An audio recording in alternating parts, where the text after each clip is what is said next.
The Real Barenziah, Part 1, Anonymous. 500 years ago, in Mournhold, City of Gems, there lived a blind widow and her only child, a tall, strapping young man. He was a miner, as was his father before him, a common laborer in the mines of the Lord of Mournhold, for his ability in magicka was small. The work was honorable, but paid poorly. His mother made and sold comberry cakes at the city market to help eke out their living. They did well enough, she said. They had enough to fill their bellies. No one could wear more than one suit of clothing at a time, and the roof leaked only when it rained. But Symmachus would have liked more. He hoped for a lucky strike at the mines, which would garner him a large bonus. In his free hours he enjoyed hoisting a mug of ale in the tavern with his friends and gambling with them at cards. He also drew the eyes and sighs of more than one pretty elven lass, although none held his interest for long. He was a typical young dark elf of peasant descent, remarkable only for his size. It was rumored that he had a bit of Nordic blood in him. In Symmachus's 30th year, there was a great rejoicing in Mournhold. A girl child had been born to the lord and lady. A queen, the people sang. A queen is born to us. For among the people of Mournhold, the birth of an heiress is a sure sign of future peace and prosperity. When the time came round for the royal child's rite of naming, the mines were closed and Symmachus dashed home to bathe and dress in his best. "I'll rush straight home and tell you all about it," he promised his mother, who would not be able to attend. She had been ailing, and besides there would be a great crush of people as all Mournhold turned out to be part of the blessed event, and being blind she would be unable to see anything anyway. "My son," she said, "afore you go, fetch me a priest or a healer, else I may pass from the mortal plane ere you return." Symmachus crossed to her pallet at once, and noted anxiously that her forehead was very hot and her breathing shallow. He pried loose a slat of the wooden floor under which their small hoard of savings was kept. There wasn't nearly enough to pay a priest for healing. He would have to give what they had and owe the rest. Symmachus snatched up his cloak and hurried away. The streets were full of folk hurrying to the sacred grove, but the temples were locked and barred. "Closed for the ceremony," read all the signs. Symmachus elbowed his way through the mob and managed to overtake a brown-robed priest. "After the rite, brother," the priest said. "If you have gold, I shall gladly attend to your mother. My lord has bidden all clerics attend, and I, for one, have no wish to offend him." "My mother's desperately ill," Symmachus pled. "Surely my lord will not miss one lowly priest." "True, but the Arcanon will," the priest said, nervously, tearing his robe loose from Symmachus's desperate grip and vanishing into the crowd. Symmachus tried other priests and even a few mages, but with no better result. Armored guards marched through the street and pushed him aside with their lances, and Symmachus realized that the royal procession was approaching. As the carriage bearing the city's rulers drew abreast, Symmachus rushed out from the crowd and shouted, my lord, my mother's dying." I forbid her to do so on this glorious night," the lord shouted, laughing and scattering coin into the throng. Symmachus was close enough to smell wine on the royal breath. On the other side of the carriage his lady clutched the babe to her breast and stared slit-eyed at Symmachus. Her nostrils flared in disdain. "Guards," she cried, "remove this oaf." Rough hands seized Symmachus. He was beaten and left dazed by the side of the road. Symmachus, head aching, followed in the wake of the crowd and witnessed the rite of naming from the top of a hill. He could see the brown-robed clerics and blue-robed mages gathered near the high-born folk far below. Barenziah. The name came dimly to Symmachus's ears, as the high priest lifted the swaddled babe and proffered her to the twin moons on either side of the horizon, Joan rising, Jode setting. "Behold the Lady Barenziah, born to the land of Mournhold, grant her thy blessings and thy counsel, ye kind gods, that she may ever rule well over Mournhold, its kin and its will, its kith and its ilk. Bless her, bless her. All the people intoned along with their lord and lady, hands upraised. Only Symmachus stood silent, head bowed, knowing in his heart that his dear mother was gone, and in silence he swore a mighty oath, that he should be his lord's bane, and in vengeance for his mother's needless death, the child Barenziah he should have for his own bride, and that his mother's grandchildren should be born to rule over Mournhold. After the ceremony, he watched impassively as the royal procession returned to the palace. He saw the priest to whom he'd first spoken. The man now came gladly enough now in return for the gold Symmachus had, and a promise of more afterward. They found his mother dead. The priest sighed and tucked the pouch of gold coins away. "I'm sorry, brother. It's all right. You can forget the rest of the gold. Like there's aught I can do here. Likely—" "Give me back my money," Symmachus snarled. "You've done naught to earn it." He lifted his right arm threateningly. The priest backed away, about to utter a curse, but Symmachus struck him across the face before more than 3 words had left his mouth. He went down heavily, striking his head sharply on one of the stones that formed the fire pit. He died instantly. Symmachus snatched up the gold and fled the city. As he ran, he muttered one word over and over, like a sorcerer's chant. "Barenziah," he said. "Barenziah, Barenziah."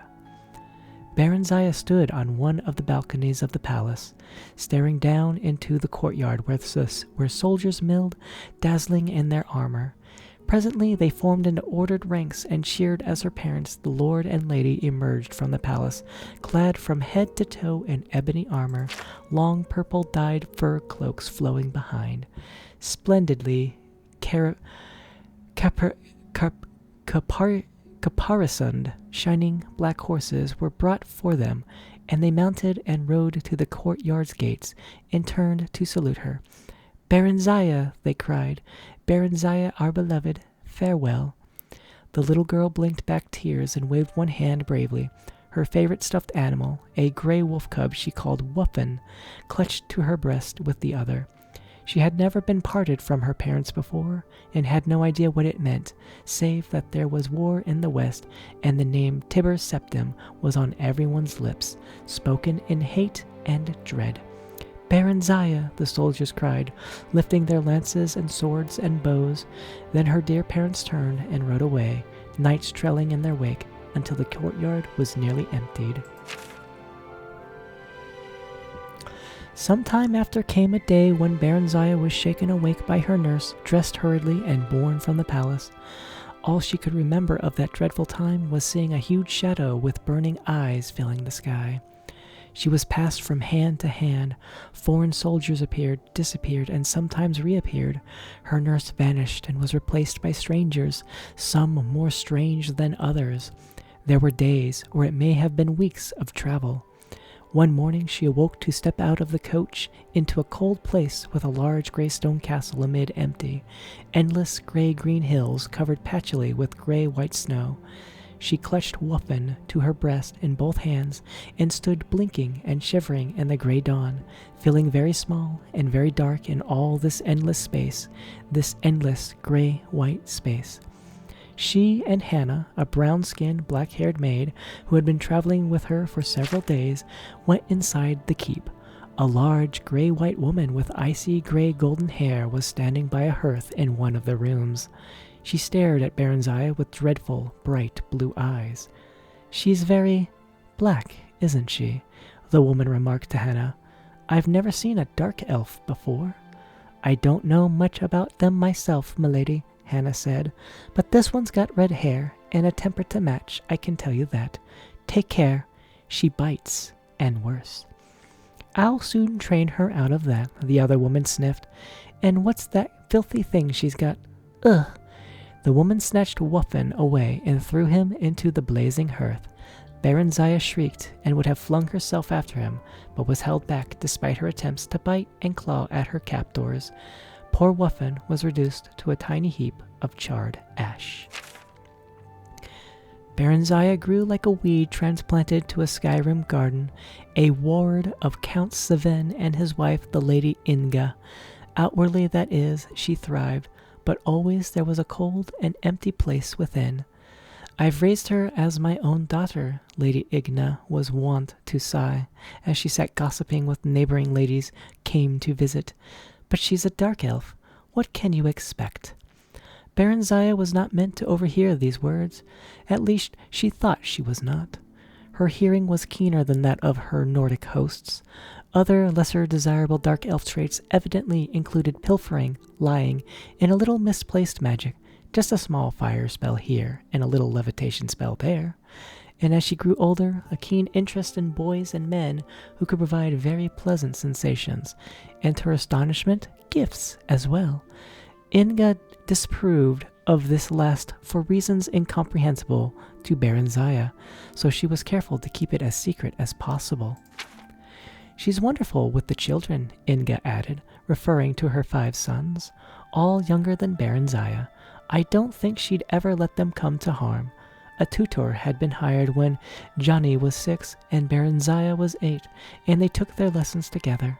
She would have liked to train in arms as well, but the very idea scandalized Count Seven and Lady Inga, so Barenziah was given a small bow and allowed to play at target shooting with the boys. She watched them at arms practice when she could, sparred with them when no grown-up folk were about, and knew she was good as or better than they.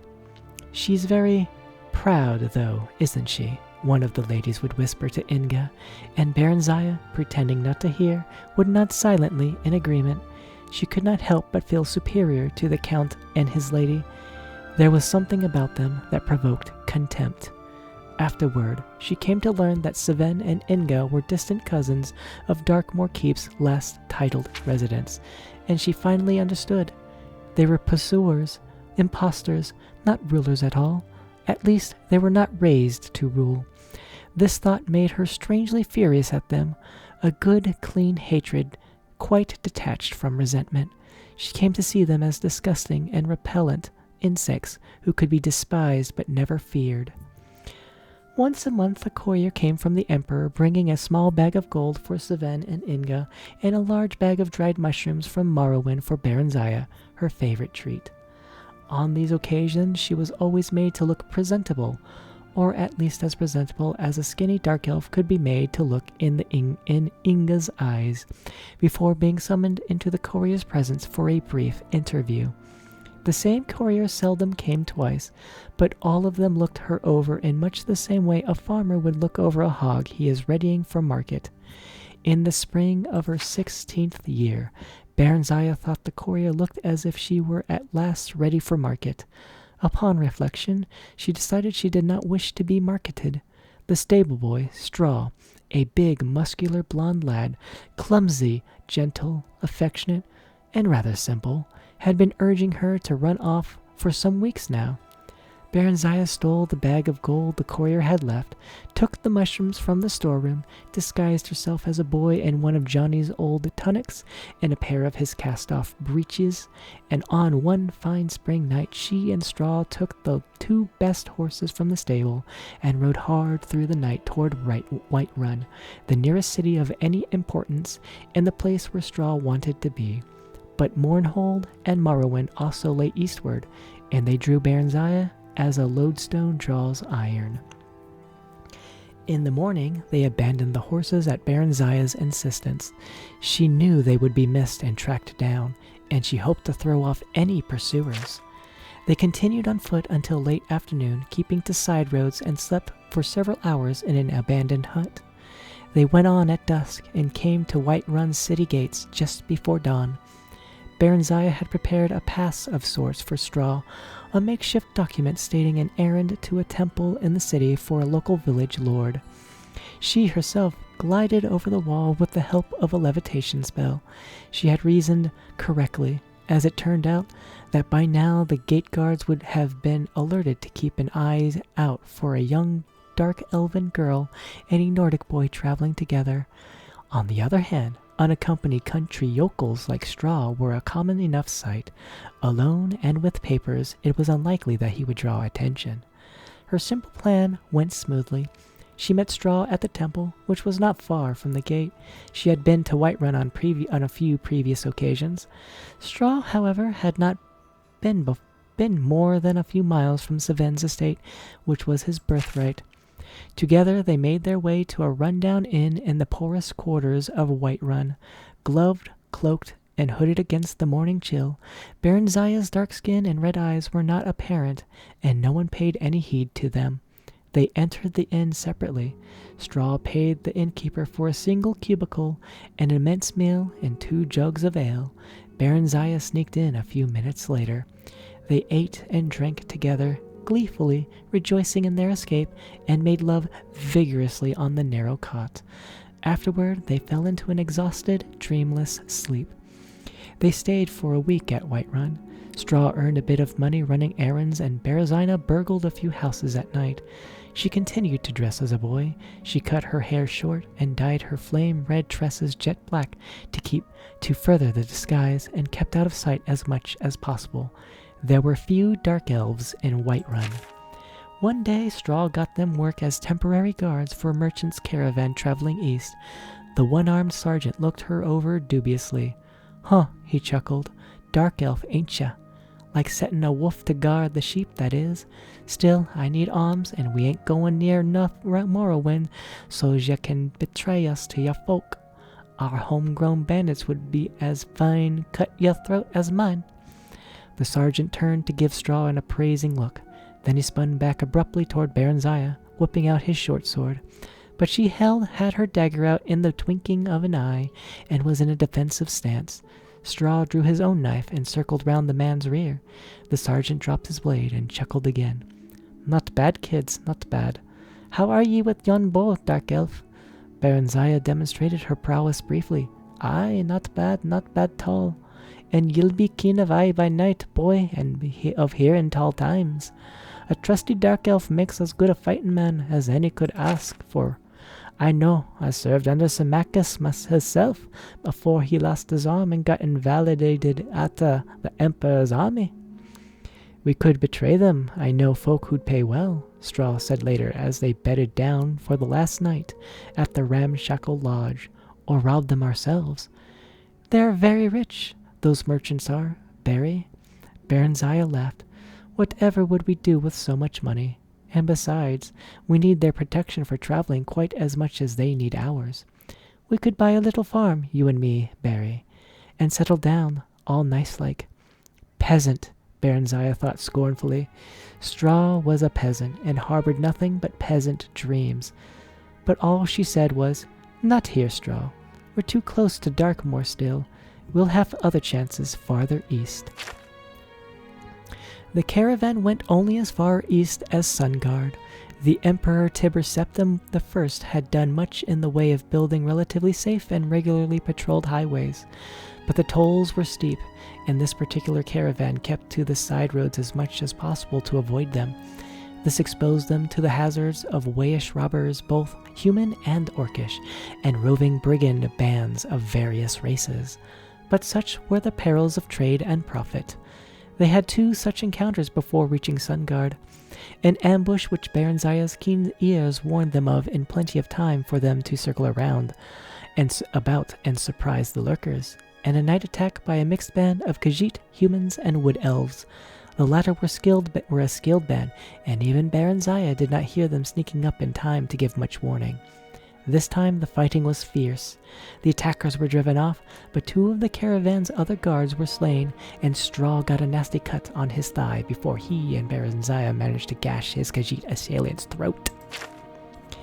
Barenziah rather enjoyed the life. The garrulous sergeant had taken a liking to her, and she spent most of her evenings sitting around the campfire listening to his tales of campaigning in Morrowind with Tibur Septim and General Symmachus. "This Symmachus has been made general after Mournhold fell," the sergeant said. "He's a fine soldier boy, Symmachus is. But there was more 'n soldier involved in the Morrowind business, if you take my meaning.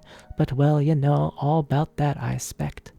No, I don't remember," Barenziah said, trying to sound nonchalant. "I've lived most of my life in Skyrim. My mother married a Skyrim man, They're both dead, though. Tell me, what happened to the Lord and Lady of Mournhold?" The sergeant shrugged. "I ain't never heard. Dead, I expect. 'Twas a lot of fighting afore the armistice got signed. It's pretty quiet now. Maybe too quiet. Like a calm afore a storm. Say, boy, you going back there?" "Maybe," Barenziah said. The truth was that she was drawn irresistibly to Morrowind and Mournhold. Like a moth to a burning house, Straw sensed it and was unhappy about it. He was unhappy anyway, since they could not bed together, as she was supposed to be a boy.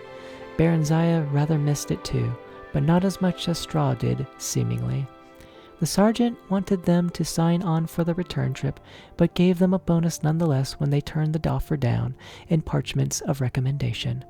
Straw wanted to settle down permanently near Sungard, but Barenziah insisted on continuing their travels east.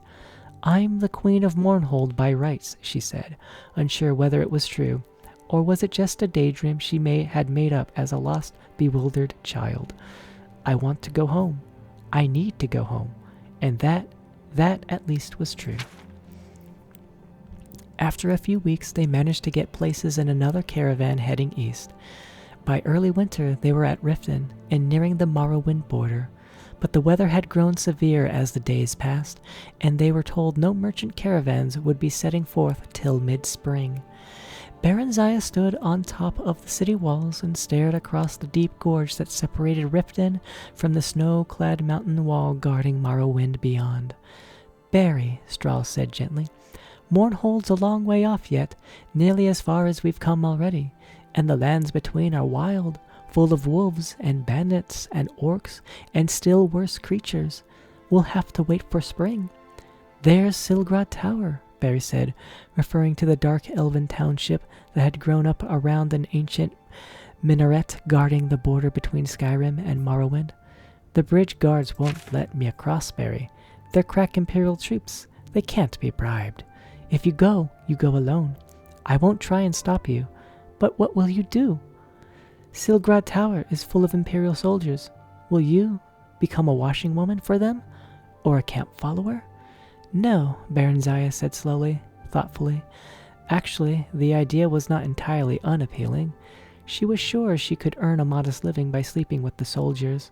She'd had a few adventures of that sort as they crossed Skyrim, when she dressed as a woman and slipped away from Straw. She'd only been looking for a bit of variety. Straw was sweet, but dull. She'd been startled but extremely pleased when the men she picked up offered her money afterward. Straw had been unhappy about it, though, and would shout for a while, then sulk for days afterward if he caught her at it. He was quite jealous. He'd even threatened to leave her. Not that he ever did, or could. But the Imperial Guards were a tough and brutal lot by all accounts, and Barenziah had heard some very ugly stories during their treks. The ugliest of them by far had come from the lips of an ex-army veterans around the caravan campfire, and were proudly recounted. They'd been trying to shock her and Straw, she realized, but she also comprehended that there was some truth behind the wild tales. Straw hated that kind of dirty talk, and hated it more that she had to hear it.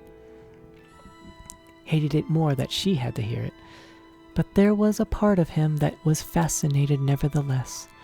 Barenziah sensed this, and had encouraged Straw to seek out other women, but he said he didn't want anyone else but her. She told him candidly she didn't feel that way about him, but she did like him better than anyone else. "Then why do you go with other men?" Straw had asked on one occasion. "I don't know." Straw sighed. "They say dark elven women are like that." Barenziah smiled and shrugged. "I don't know. Or, no, maybe I do. Yes, I do know." She turned and kissed him affectionately. "I guess that's all the explanation there is."